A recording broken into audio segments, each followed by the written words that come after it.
The Twin Valley Locker Room Show, powered by Pulse Internet. All your devices, one superior connection. Joined now by Murph, Kade Wallace, a senior for the Clay Center Tigers, senior quarterback coming off a heck of a performance Friday night at Concordia. Talk about how sweet it was to go in there and really get things going and to start on the offensive side.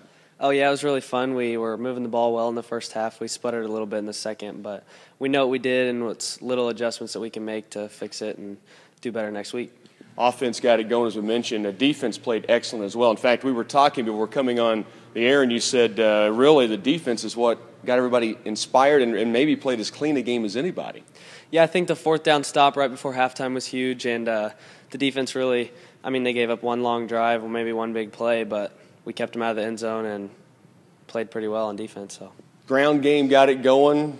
You took one in from some good distance out there in the second half. Let's talk about the air game.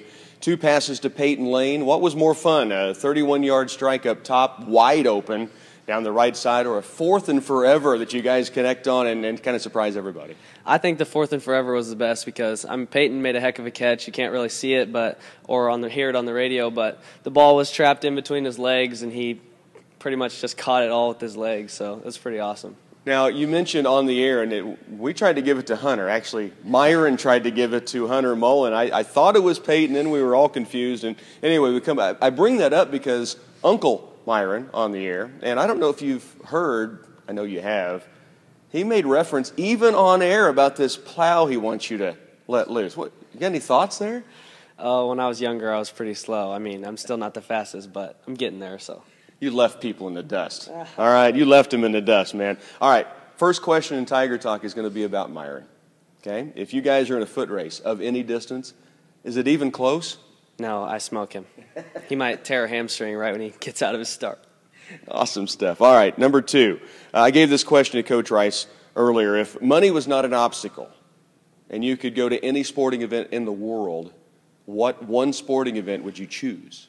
Game 7 of the World Series. Playing is? The Royals and the Cubs. That would be awesome. I don't think it's going to happen this year, I'm afraid. Okay, Tiger Bike Night's coming up on Friday. Give us an idea what it's like, how awesome it is walking through that tunnel of bikes pregame. Oh, it's awesome. All you hear is the roar of the bikes, and you can't really feel your body. You just feel numb. You're just walking through and just thinking about the game, but once the bikes start roaring, you just can't think of anything. It's really cool to watch it happen. I can imagine walking through. Now, Cade's got his bat with him today. I know Coach Rice asked you to bring the Louisville Slugger in. You guys have come off an incredible year. You personally, I know, play a lot of baseball off-season, year-round, really. But let's talk about the Tigers and getting to the state championships, first time since '96. Tell me what it was like when Morgan Chestnut caught the 3rd pop-up in that final frame in Wamego, and you guys knew you were going to state. What was that feeling like? Oh, it was amazing. I mean, we set the goal at the beginning of the year to make it to the state tournament, and once we got there, it was just like overwhelming of happiness, and it was just a great feeling. It was for the whole community, too, I know. Do you have any idea how many baseball games you play in a year, in a calendar year? Do you have any idea?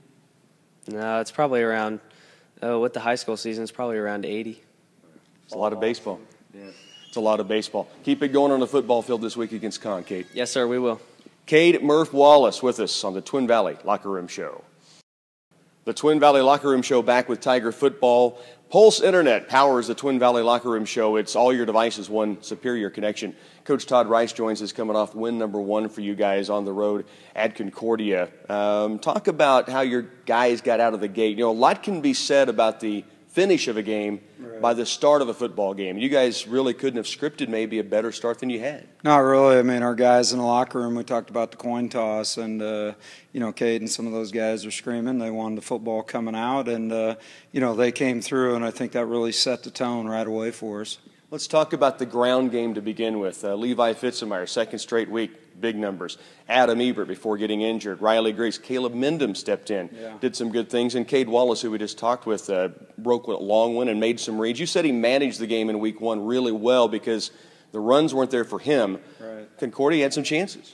They did, and just different aspects against their defense that were available that weren't necessarily there in the first week. And that's the thing about our offense. I think each week you're going to see different guys stepping up and having those opportunities, just like Kade with the interior run game, Peyton in the passing game, and it's just a team first offense, and our guys really take to that. We were talking on the air when you guys went up top the first time to Peyton Lane and hit him from 31 yards out. We were kind of joking, you don't broke what ain't fixed. That's the old adage in football. But we were also thinking maybe it was that time to go up top. And you guys picked a perfect one because there was no one within 10 to 15 yards of Peyton Lane. Right. They were sending an awful lot of people to the edge, and, we have a couple of answers for that. And, it was just a great call by our offensive coaches and a great throw. Kade had some pretty good pressure on him. And, then Peyton, sometimes those are the hard ones to catch.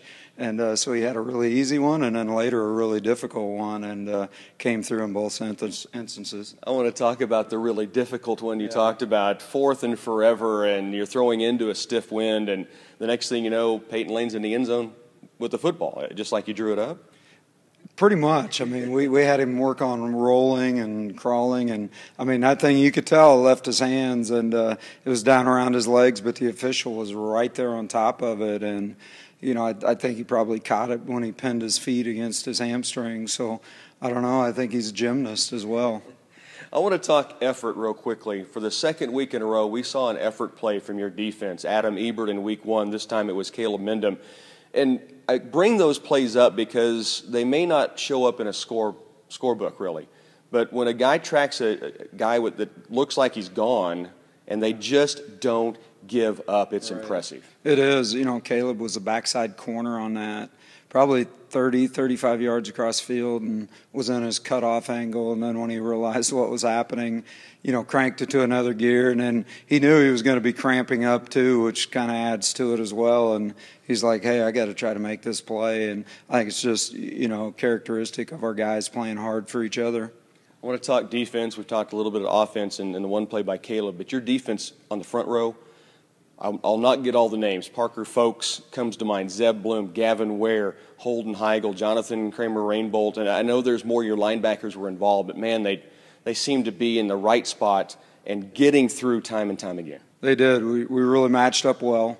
Weren't as big, which we won't be very often, but the quickness, the aggressiveness that those guys displayed, and, we were really pleased. I think they had 70 yards going into that last drive. That we kind of had some mixed guys out there. And so I was real pleased with the effort, our tackling, our physicalness. I think they really planned to run between the tackles on us, and, our guys really took that as a challenge. Great first win of the season and a league win to boot over Concordia. Now you go out of league this week against Goodland. What concerns you about the Cowboys? I tell you, we've played them almost every year I've been here. We've had 3 or 4 one-point games. It's been quite a series with them. They're a different opponent. They'll come in, they throw the football 66% of the time. We've seen teams that are 80% run, so it's going to be a different opponent. They're coming off a big win. They've thrown for 400 yards already this year, so it's kind of a dink, and dink and deep passing game with a lot of screen mixed in, and they try to take advantage if you're overly aggressive. Defensively, that game last year was a lot closer than the score indicated. That third quarter kind of snowballed. I think we had 1 or 2 defensive scores, and things kind of really got rolling. So, I know they're going to remember that. And, it's just a different style opponent than what we've seen.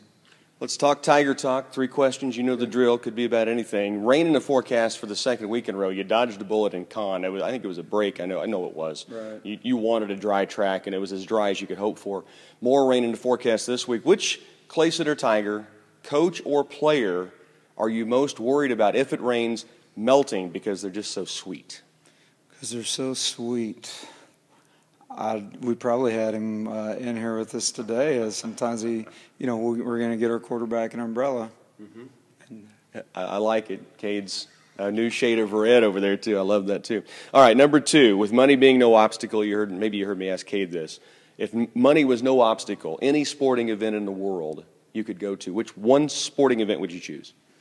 I'm going to Nebraska, Oregon this Saturday, and I'm a diehard, and it just doesn't get any better than that. So Lincoln Memorial, hands down. Just this weekend, Oregon in the house, high-profile opponent, and just grew up, kind of sitting in that north end zone freezing, and, through the days of Oklahoma and still in pain and all that, and so it's just, pretty good journey.